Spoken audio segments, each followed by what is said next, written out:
Hey, it's Junkman from VintageRock.com at NAMM 2022, and to my right, I've got one of my heroes, a legend you can call him. I have photographer Henry Diltz. Welcome to NAMM 2022. Thank you, Jordan. Happy to be here. Man, you just got done with this great lecture, and there was so much love in the room. Now, I'm telling you, you're a natural at that, man. Well, I look at the pictures and I just remember what happened and tell the story. That's not as simple as that, And it's quite a story, too. Henry has literally photographed hundreds of album covers that you've known. Most famously, I think, you could probably think of the first Crosby, Stills and Nash album, the Doors Morrison Hotel album cover, James Taylor's Sweet Baby James album, many, many, many more. And he was just, he started out as a musician, as a folk musician. Folk singer. In the modern jazz or the modern folk quartet. Quartet, that's right. We copped the name. Stole the name. And again, he just happened to be at the right place at the right time. Had a camera when he was on the road and started taking pictures of his friends. Right. No plan,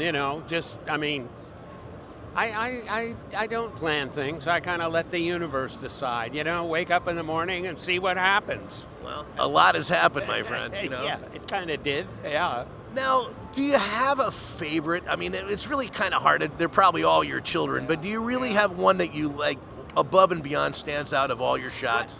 Well, I think the Crosby, Stills, Nash on the Couch is kind of the granddaddy one that I like so much. It was just a great album cover. And Gary Burden, my art director partner, had them printed on the uncoated side of the paper. Album covers were all glossy, and he told them to turn it over and print it on the rough side of the paper, the printers. And they said, well, we never do that. It's going to soak up the ink. He said, I don't care. I want it that way. And it gave it an organic feel, And you've repeated that process on other albums. Well, we have. Yeah. The Doors called us right after that and wanted that kind of thing on their cover. Right. And so sometimes young kids will say, oh, yeah, what album cover? Then I'll say, Sweet Baby James, CSI, And I'll say, Morrison Hotel.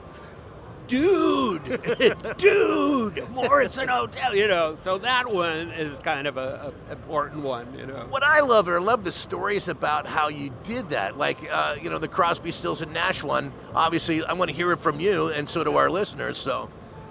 Well, yeah, we were driving around West Hollywood just looking for places to jump out of the station wagon and take group shots, and we saw that funky old house with a couch, a natural, and they jumped on there and we took the picture. They hadn't named themselves yet. So in the time that we took the picture and then got them back, they decided they would be called Crosby, Stills, Nash.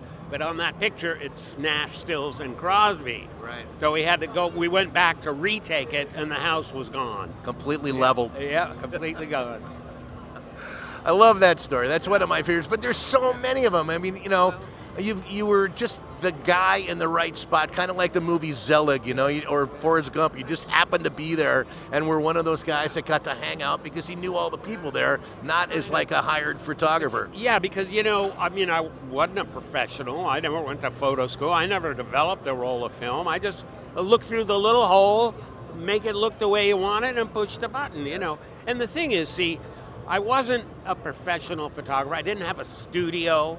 Otherwise they would have come in with a backdrop and lights and there would be no story.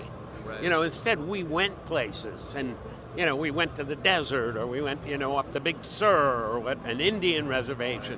And part of that was my partner, Gary Burden, had really great ideas about that, And a lot of it was luck too, right? And luck of the light and luck of whatever that you were ingesting at the time, perhaps. Well, that, it's the 60s. We all had a bit of God's herb, just to make things a little brighter and a little more fun, The Dalai Lama said the purpose of life is happiness, so. Absolutely. And I think that's true. Who can argue with that? Yeah, but it was just always an adventure, whatever. We never really planned anything, really. Morrison Hotel, we knew there was a window we were going to work with somehow. Right. But we just wing it, whatever happens, photograph it. Well, speaking of Morrison Hotel, you've actually got a lot of your shots available at a gallery in Los Angeles called Morrison Hotel. Right. And they have a website. Right? Yes, it's morrisonhotelgallery.com. we opened up a little photo gallery in New York one time, and we had that picture in the window, but our window had nothing on it. We didn't have a name for our little gallery, and I told my partner, look how beautiful Morrison Hotel looks on that photo in the window. He said, you know, I'm going to have that painted on our window, and that became the name then. You know. It's terrific. Well, you know, again, it's about being in the right spot and seeing the right shot. A little bit. That's it. Yeah. Now, technically, what kind of cameras were you using back then, and what are you using now? Yeah. Well, I was using a Nikon mostly, a couple of Nikon, one for color, one for black and white. I mean, and then in '05, I was saying, I am a film guy. I will never go digital. And I picked up my friend's Canon, and I looked through it, I said, wow, it's focusing itself, right? And it takes its own light reading. I mean, it sets itself. You don't have to take a reading and then play with the numbers. And I said, this is magic, you know?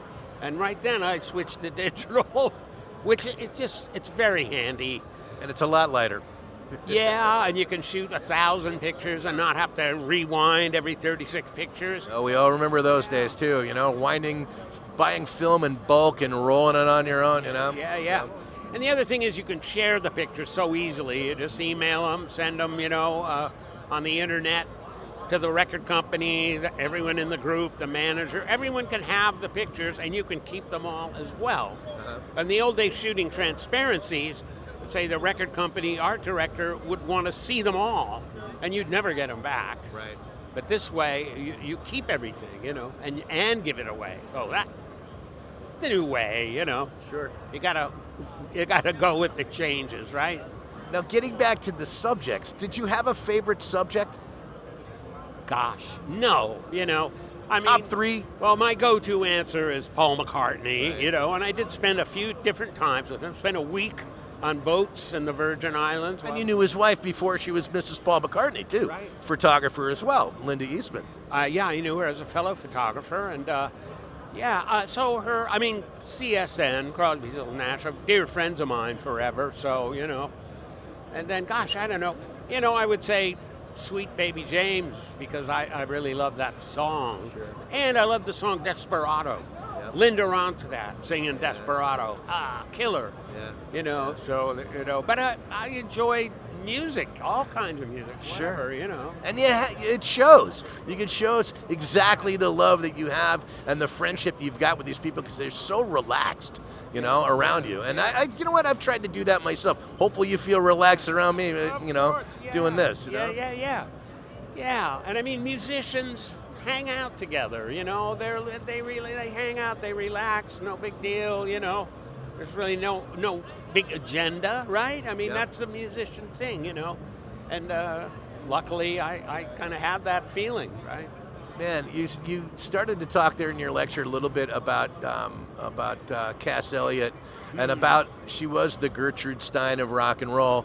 Those parties that she would have at her house where she would get people together on Sundays. If only I was 10 years old, or 10 years older, I know I would have been there. But describe what those were like on a Sunday afternoon. Well, she was just so friendly and so nice to everybody, and kind of like a social magnet, you know what I mean? And she would invite friends over. She was so open. Come on over, you know, and there'd be other friends there, and you'd meet and so, yeah, I'm not sure how else to say it. There's a word I can't think of about her being, I mean, a social magnet says it, right? I mean, she got people together because she was an earth mother. You know? I saw an interview with Mickey Dolenz one time, and he said that he was there one time with a movie camera that he just got. And he said he spent the whole time, he was so high, instead of taking movies of all these wonderful things that were going on, he spent the whole time being stoned taking pictures of ashtrays. You know? Yes. Eric Clapton was there. And That's the one. Yeah.